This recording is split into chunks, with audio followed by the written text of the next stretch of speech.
नमस्कार मित्रों, मैं हूं उत्तर प्रियदर्शी। बहुत दिनों बाद आपसे मुलाकात हो रही है और आज मैं आपको मिलाऊंगा चतुर्वेदी साहब से।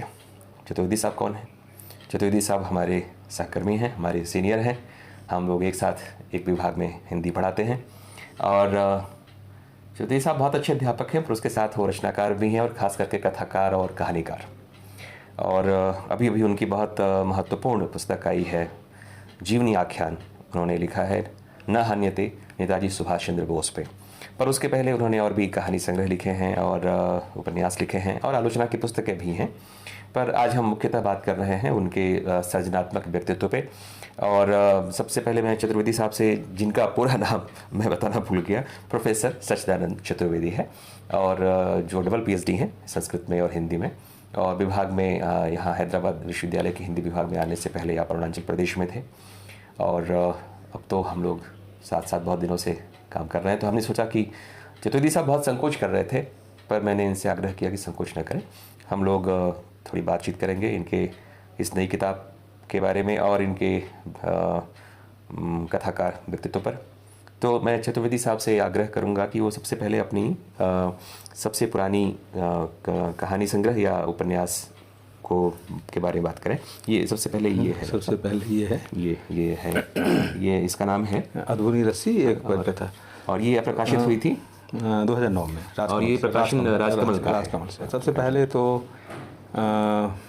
मैं पांडे साहब का बहुत शुक्रगुजार हूँ जिन्होंने मुझे ये मौका दिया। वास्तव में मैं साक्षात्कार के योग्य अपने को समझता नहीं हूँ, क्योंकि दूसरे बहुत बड़े रचनाकार हैं जिनका साक्षात्कार लेना चाहिए। तभी पांडे साहब ने ये जो कहा कि ये पहली पुस्तक है राजकमल से प्रकाशित, तो ये कैसे प्रकाशित हो गई हमें खुद पता नहीं, मैंने प्रकाशन के लिए भेज दिया था। ये असल में अधूरी रस्सी इसका नाम जो मैंने रखा है, इसकी पृष्ठभूमि में नामकरण में स्वर्गीय श्री वेणुगोपाल जी का योगदान है। मैं जब पांडुलिपि मैंने उन्हें दिखाई थी, असल में ये बहुत महत्वपूर्ण है ये पूरा किस्सा।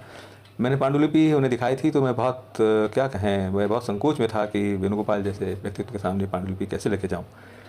तो उन्होंने 1 महीने लगाया, क्योंकि उस समय वो अपनी जो टांग के दर्द से बहुत परेशान रहते थे। फिर एक दिन उन्होंने फ़ोन करके कहा कि आपकी पांडुलिपि ठीक है, आप इसे भेज सकते हैं, आप राजकमल को इसे भेज दीजिए।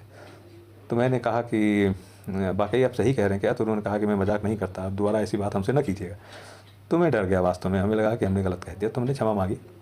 तो मैंने राजकमल को भेजा, तो करीब उन्होंने 1 साल लगाया इसे प्रकाशित करने में। 8 में मैंने भेजा था। असल में ये उपन्यास लिखने का जो विचार आया, मैं पोलैंड में था 2 वर्ष के लिए और वहाँ बहुत अकेलापन महसूस हो रहा था। हमें अपने गांव की बहुत याद आती थी। तो मैं बता दूं दर्शकों को और जो श्रोता है उन्हें कि ये पुस्तक वास्तव में गांव की याद करते करते, अपने घर की याद करते करते मैंने पोलैंड में 2 साल में लिखी है। 2005 अगस्त में मैंने इसे प्रारंभ किया था और जब मैं फरवरी में 2007 में वहाँ से चला तो पांडुलिपि लगभग तैयार थी, जिसे मैंने यहाँ पर 1 वर्ष में ठीक करके और फिर मैंने वेणुगोपाल जी को दिखा के इसे भेजा।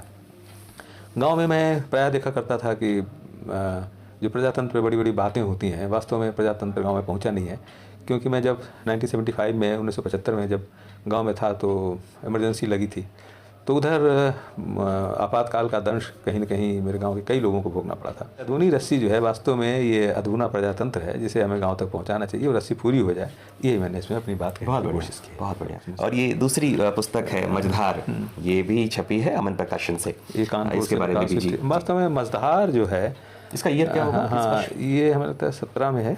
मझधार असल में मेरे घर में मैंने 4-5 स्त्रियों को देखा था, जिसमें कुछ स्त्रियां सुंदर थीं, कुछ स्त्रियां सुंदर नहीं थीं। कुरूप शब्दावली मेरे जहन में रहती नहीं है, क्योंकि वो गोस्वामी जी ने कहा भी है ना कि समय समय सुंदर सब है।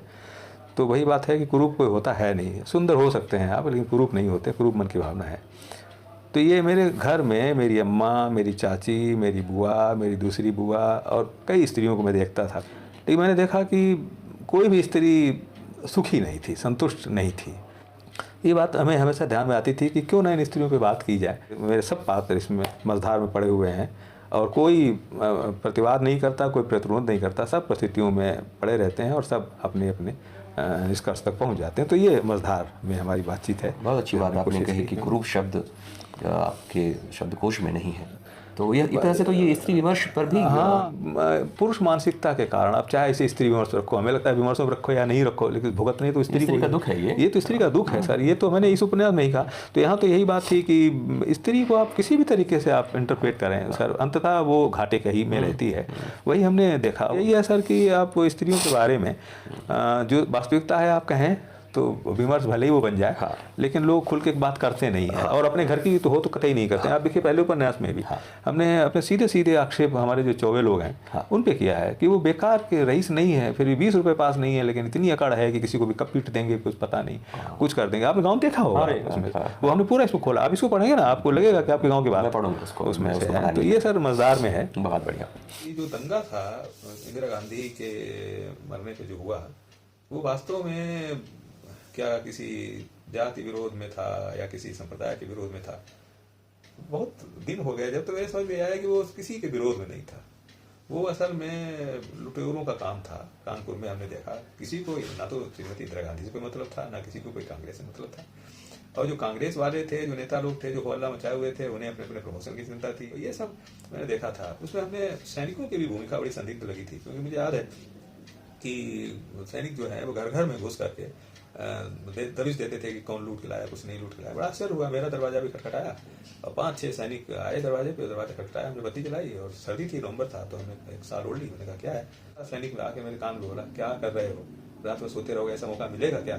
जाके कुछ कर लो अभी, नहीं तो ये सिर्फ बच गए ना तो फिर कल तुम्हें छोड़ेंगे नहीं। तब मुझे लगा ये बिल्कुल सही बात है भाई। दूसरा दिन सवेरा हुआ, तब ये सैनिकों की बात दिमाग में रहेगी कि जिन सैनिकों के लिए हम कसम खाते हैं, बलिदानी है, ये है, वो है, उन सैनिकों की भूमिका तो ये थी। पुलिस वालों का एक ही काम था उसमें। हमें याद है सतनाम क्लॉथ हाउस के सामने मैंने साइकिल लगा खड़ी हुई और हमें कोई खतरा नहीं था। खतरा तो खाली सिखों को था उस समय। दंगाई आए हथौड़े लेकर के, पुलिस वालों की गाड़ी उनके सामने सतनाम क्लॉथ हाउस के सामने खड़ी हुई। उन्होंने ताला तोड़वाया, जैसे ही ताला टूट के शटर ऊपर उठा, पुलिस आगे बढ़ गई। फिर उसके बाद दूसरा ताला उन्होंने आगे तोड़वाया। तो ये पुलिस की भूमिका थी और ये सैनिक की भूमिका थी। ये सब चीजें मुझे लगा था कि भाई इस पे बात करनी चाहिए, क्योंकि आंखों देखा हाल था, कोई तमाशा नहीं था। ये तो मौका देके लूटपाट। हाँ, ये लूटपाट है। ये श्रीमती इंदिरा गांधी से किसी को कोई लेना नहीं। हर शहर में हुआ होगा। हाँ, सब हर शहर में। और फिर उसके बाद जो बच्चे अनाथ हुए, उनके साथ उनको न्याय नहीं मिला। जो नेता लोग थे, जो उनको सबको प्रमोशन मिला, जो MP MLA थे वो दिल्ली चले गए, और जो छोटे भैया थे वो MLA बन गए। तो ये पूरा किस्सा मैं इस पिघले चेहरे में कहना चाहता था। असल में बात ये थी कि इसकी पिघले चेहरे हमने असल में इसलिए कहा, आपने इसको पढ़ा होगा। इसमें बात ये हुई थी कि मुआवजा मिलने की बात सरकार ने कही। अब वहां पे डेड बॉडी आती थी जो जली हुई थी, क्योंकि सबको घर में बंद करके जला दिया गया था। अब वहां पे जब जो बचे हुए लोग थे, बच्चे, वो कहते थे कि भाई हमारे 5 लोग मारे गए, मुआवजा दे दो।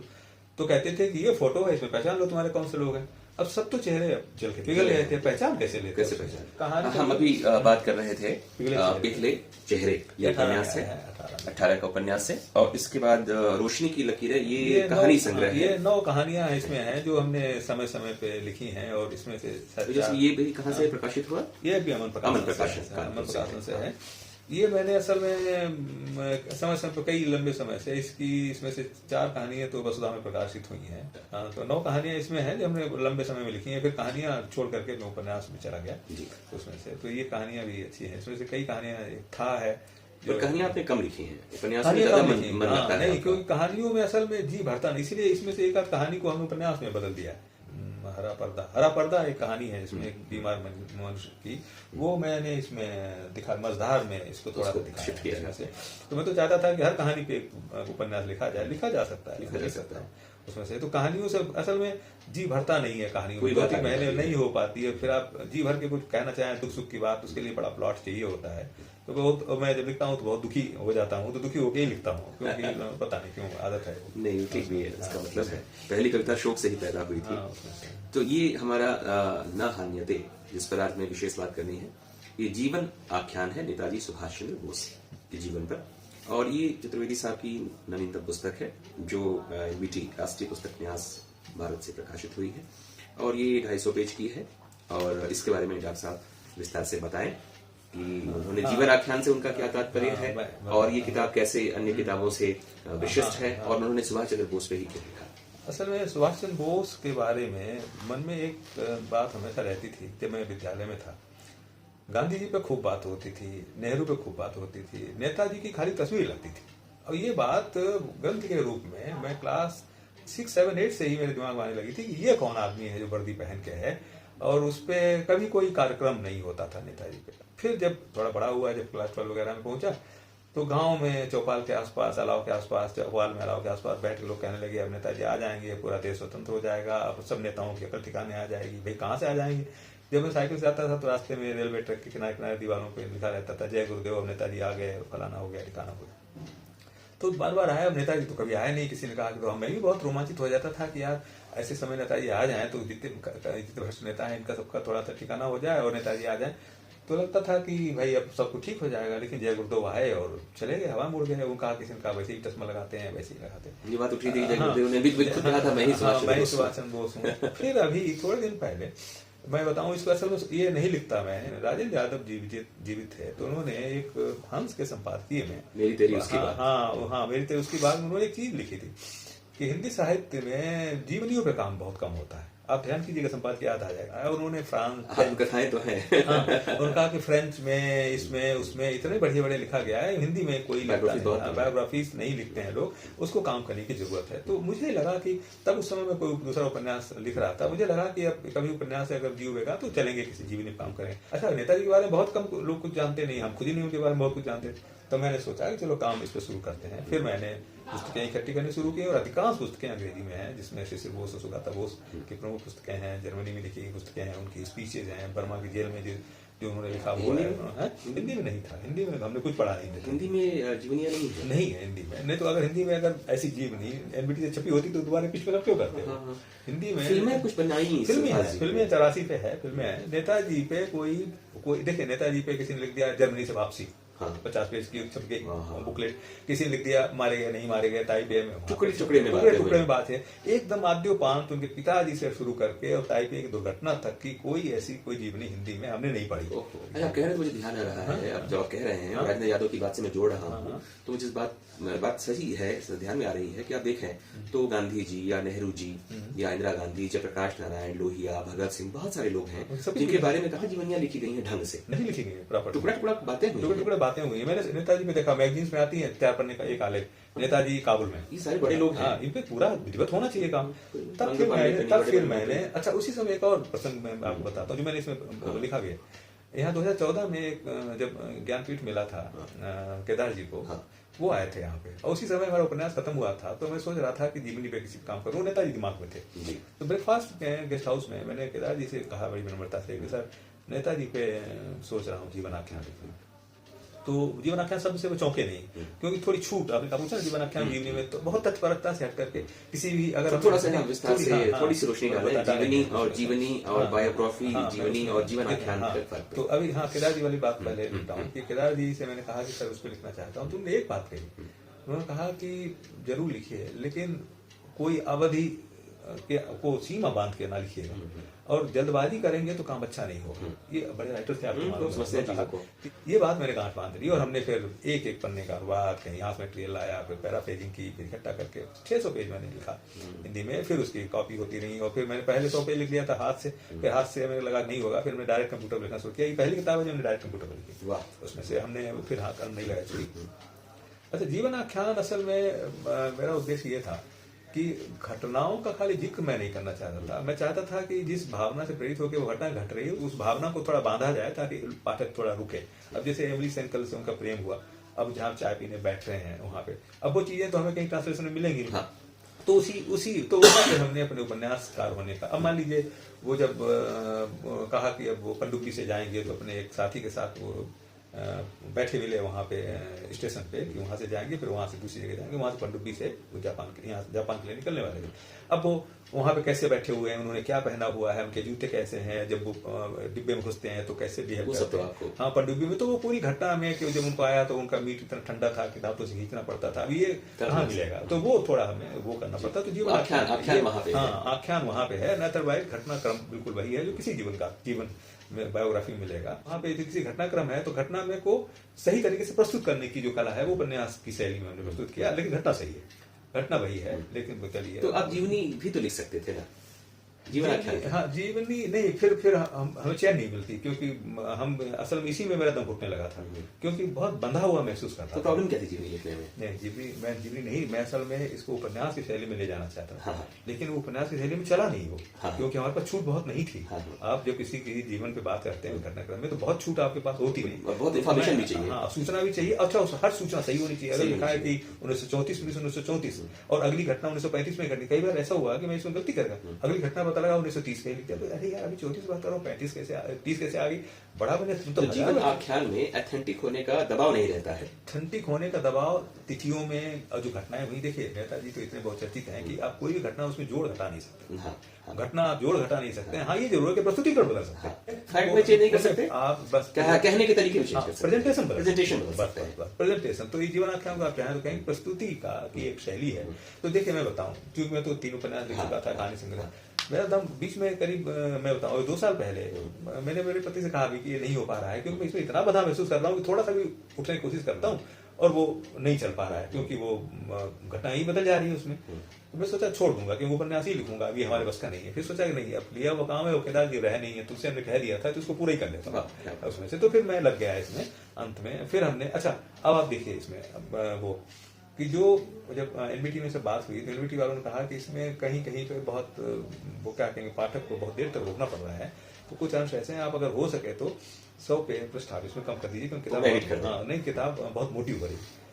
तो 3, तो हमने मालूम है कौन कौन से पोर्शन निकाले, जो हमने बहुत उपन्यासकार की दृष्टि से बहुत, मतलब बहुत बढ़ा चढ़ा के लिख दिए, तो वही पोर्शन हमें निकालने पड़े इसमें से। और फिर वो वही वापस आ गए जीवनी वाली स्टाइल में, शैली में, वो शैली में। अच्छा, आपने न हन्यते नाम क्यों रखा? ना, हमने असल में नामकरण के लिए वेणुगोपाल जी तो थे नहीं, और किसके पास जाते, और नामकरण पे मैं बहुत सोचता हूँ कि अच्छा नामकरण क्या करता हूँ कि पहले नामकरण के लिए मैं 50-60 नाम उसी किताब से निकालता हूँ। असल में नेताजी के बारे में मैंने सोचा पहले कोई नाम नहीं देंगे, नेताजी सुभाष चंद्र बोस अपने नाम बहुत है, या आप क्या कहें, नहीं, नाम बहुत अच्छा है। हाँ, फिर हमने सोचा श्रीमद् भगवद गीता के एक श्लोक है ना, श्लोक है, हाँ, अंत में श्लोक है ना, ये लिखा हुआ है, न हन्यते, नहीं न जायते म्रियते वापि पश्चान्नयम् कुतश्चिन्न बभूव कश्चित अजो नित्यः शाश्वतोऽयं पुराणो न हन्यते हन्यमाने शरीरे। तो इसका मतलब ये हुआ कि जो शरीर नष्ट होने पर भी जो नष्ट नहीं होता, जो मारा नहीं जाता। तो अब एक बात बताइए, नेताजी गांधी, मैं समझ गया, बहुत अच्छा शीर्षक है कि जो मर के भी नहीं मरता, जो मर के भी नहीं मरता, नेताजी, गांधी जी, नेहरू, प्रतिष्ठा इनकी है, कौन मरता है? तो जैसे इनकी मृत्यु को लेकर के जो कल्पनाएं, कहानियां, फंतासीज हैं, क्या जब आप ये न हन्यते नाम रख रहे थे तो वो बात भी आपके दिमाग में थी क्या? नहीं, वो बात नहीं थी। मैं तो इनकी असल में यश को लेकर के मेरे दिमाग में था, न हन्यते जो है वो यश के रूप में, शरीर ना रहे, व्यक्ति जीवित रहता है, ये दिमाग में था। अच्छा, ये जो रहस्य है ना, मैं रहस्य के बारे में बात कहूँ, वो रहस्य असल में अकारण नहीं है। मैं रहस्य का पूरा, क्योंकि हो सकता है आप इसे पढ़ें तो आपको पता लग जाएगा कि ये जो नेताजी मरे कि नहीं मरे, इसकी शुरुआत असल में बहुत पहले हो गई थी। वो असल में था, ऐसा था कि नेताजी को जब कई बार जेल गए, अंत में जब द्वितीय विश्व युद्ध शुरू हो गया और इनको अलीपुर जेल में रखा हुआ था, तो इन्होंने भूख हड़ताल कर दी। भूख हड़ताल कर दी तो इनको घर भेज दिया गया। कहा गया कि जब ठीक हो जाएंगे, तो क्योंकि अभी मर जाएंगे तो अभी कांग्रेस से हमारी बात बिगड़ जाएगी, और तो ये ठीक नहीं रहेगा, सरकार ने कहा, ब्रिटिश सरकार ने। तो इनको घर भेज दिया और कहा कि जैसे ही ठीक हो जाए फिर बंद कर देंगे। तो नेताजी ने सोचा कि अब ऐसे ही समय है, क्योंकि हम अपना समय बर्बाद नहीं कर सकते, अब हमें यहाँ से निकल जाना चाहिए। तो इन्होंने बहाना बनाया और कहा कि अब एडवांस में 5-7 दिन पहले आगे तक की, यहाँ तक कि गांधी जी को चिट्ठी भी, क्योंकि जो चिट्ठियां जाती थी तो बाहर खुफिया उन्हें लगता था, यहाँ तक कि कोई स्लिप भी, तो उन्होंने कहा कि मैं मतलब 15 दिन के लिए मैं उपवास में बैठा हूँ, पर्दे के पीछे रहूंगा। और घर के उन्होंने 2 लड़के, इनके शरद चंद्र बोस के जो पुत्र पुत्री है, उनको दोनों मिला लिया था और कहा था कि हम अंदर रहेंगे और हम खाली पर्ची देंगे, तो आप हमें भोजन जो है अंदर दे देना, थाली के अंदर कर देना, और कोई नहीं आएगा, नौकर चाकर नहीं है, और अम्मा को भी पता नहीं रहना चाहिए, किसी को पता नहीं रहना चाहिए, हमारी ये योजना ये है कि हम निकलेंगे यहाँ से। तो उन्होंने पेशावर से एक मुस्लिम नेता थे, उनको बुला लिया, उनसे कहा कि तैयारी करो पेशावर के लिए, और वो कोई इनका जो फॉरवर्ड ब्लॉक था उसकी मीटिंग का बहाना करके वो आ गए। तो वो आ गए और सब तैयारी हो गई कि कहाँ से निकलेंगे। तो वहां से वो निकल करके बोकारो गए, मतलब वहां से सवेरे अर्ली मॉर्निंग, जब सिपाही सब सो गए कंबल ओढ़ करके, ठंडा था, तो इनकी सचिन बोस के पास एक जर्मन कार थी। उस जर्मन कार से, सचिन बोस बहुत बड़े आदमी थे, बड़े नेता भी थे, उनके बड़े भाई जो थे, तो उस जर्मन कार से शिशिर बोस है ना, शिशिर बोस जो है वो आराम से, उनका शिशिर बोस का बेटा, नहीं शिशिर बोस का बेटा, वो सवेरे उनके साथ में निकल के गया और इसने बोकारो पहुंचाया। वहाँ से इन्होंने सियालदा एक्सप्रेस पकड़ी, उनके पहले गए और वहाँ पे भी इनका एक अशोक बोस करके इनका भतीजा था, वहाँ पे डॉक्टर था गवर्नमेंट का, तो वहाँ गए और इन्होंने रास्ते में भेष बदल लिया था और घर से निकले ही थे वो जियाउद्दीन का भेष धारण करके, दाढ़ी वो सब पूरा करके और पहन करके, तो वहाँ गए। तो वहाँ से फिर कहा कि हम वो LIC के एजेंट हैं, तो नौकर भी नहीं पहचान पाए क्योंकि उनके नौकर भी वहाँ पे खुफिया रखे हुए थे, सरकार ने सब जगह अपने खुफिया लगा रखे थे नेताजी के चलते। तो नेताजी जब यहाँ से निकल गए तो जब ये पहुंच गए पेशावर से काबुल पहुंच गए, तब चौथे पांचवें दिन एक दिन योजना के अनुसार वो लड़की चिल्लाने लगी कि अरे खाना तो खाया नहीं किसी ने, तो इस मतलब है कि कहाँ चले गए, पूरे भारत में खबर छुपी, नेताजी गायब हो गए। अच्छा, शरद चंद्र उसी बीच में अपने दार्जिलिंग वाले फार्म हाउस पे चले गए थे जानबूझ के, कि मतलब ऐसा लगा कि सब नेचुरल है। जब वो लौटे वहां से तो उन्हें मालूम तो सब था, उन्होंने पुलिस में रिपोर्ट लिखाई, उन्होंने खूब ढूंढा नौटंकी करने के लिए। अम्मा तो बेहोश हो गई उनकी, पता लगा कि सुभाष कहाँ चले गए, लेकिन घर में 2-3 लोगों को पता था, अम्मा को नहीं बताया कि अम्मा को पता लगा कि उनका रिएक्शन बदल जाएगा, पुलिस वाले ताड़ जाएंगे, तो वो गायब हो गए। लेकिन अब रविन्द्रनाथ ठाकुर को भी चिंता हुई। शरदचंद्र बोस ने सबसे झूठ बोला, लेकिन उनसे नहीं बोला। रविन्द्रनाथ ठाकुर को उन्होंने चिट्ठी में लिखा कि सुभाष घर से कहीं चले गए हैं, आप आशीर्वाद दीजिए वो जहाँ रहे ठीक रहे। तो संकेत था कि वो ठीक है, चिंता नहीं। लेकिन गांधी जी को भी उन्होंने कहा कि, और उन्होंने हवा ये दी कि लगता है संन्यास ले लिया है, परिणाम थे, चले गए। गांधी जी को भी यही लगा था, क्यों गांधी जी पढ़ती नहीं थी। गांधी जी पे हम सुभाष के बारे में बहुत लंबी बात आप करें कभी। गांधी जी को भी लगा, नेहरू को भी लगा लगता संन्यास लेने। अब गायब हो, तो देखिए एक रहस्य तो नेताजी के आसपास बनना यहाँ से शुरू हुआ था। अब ये यहाँ से गायब हो गए, फिर ये पेशावर पहुंचे, काबुल से फिर वहां से एम्बेसी से बात करके ये मास्को गए, मास्को से इटली होकर के ये बर्लिन पहुंचे। बर्लिन पहुंच गया, वहां से जाकर के इन्होंने आजाद हिंद रेडियो से अपने बनाया। उसके बाद उद्घाटित किया, लंबी कहानी है, उद्घाटित किया कि मैं सुभाष चंद्र बोस बोल रहा हूँ। लोगों कहा कहाँ से बर्लिन पहुंच गया, पूरी इंडिया सन्न रह गई कि कहाँ से गायब होकर के, आदमी तो बड़ा जिम्मेदार दमदार है भाई। अब वहां हो गया, जब वहां से ये बहुत सक्रिय थे, पूरे इंटरनेशनल लेवल पे भारत के पक्ष में वो जनमत इकट्ठा कर रहे थे, तो एक प्रोपोगंडा ब्रिटिश सरकार की एक मिनिस्ट्री ही थी अलग से। तो उन्होंने एक दिन खबर फैलाई कि सुभाष चंद्र बोस किसी हवाई जहाज से के एक्सीडेंट में मारे गए, उनके साथ 2-3 लोग और मारे गए। ये इससे पहले की घटना है। अच्छा, हाँ, ये जो घटना हुई इससे पहले की घटना है। ये घटना की खबर जैसे ही आए पूरा भारत, क्योंकि भारत को थोड़ी आशा बन चली थी कि नेताजी इंटरनेशनल लेवल पे इकट्ठा करेंगे और वो आजाद हिंद सेना बनाएंगे, तो थोड़ा सा वो हुआ। जैसे ये खबर फैली पूरा भारत में, तो जैसे कि लोगों को सब उदासी छा गई, सन्नाटा छा गया।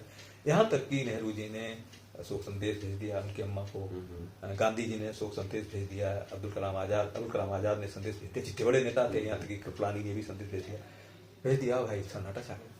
अच्छा, जब ये खबर BBC रेडियो पे आई तो नेताजी ने सुनी, और जब घर में जहाँ बैठे थे वियना में और हंसे, उन्होंने कहा कि ये ब्रिटिश सरकार इतना बड़ा महाराज, मतलब क्या कहेंगे, सम्राट की सरकार है, और ये इतनी नीचता को उतर आए हैं कि एक छोटे आदमी के लिए इन्हें प्रोपगंडा करना पड़ रहा है मानने के लिए।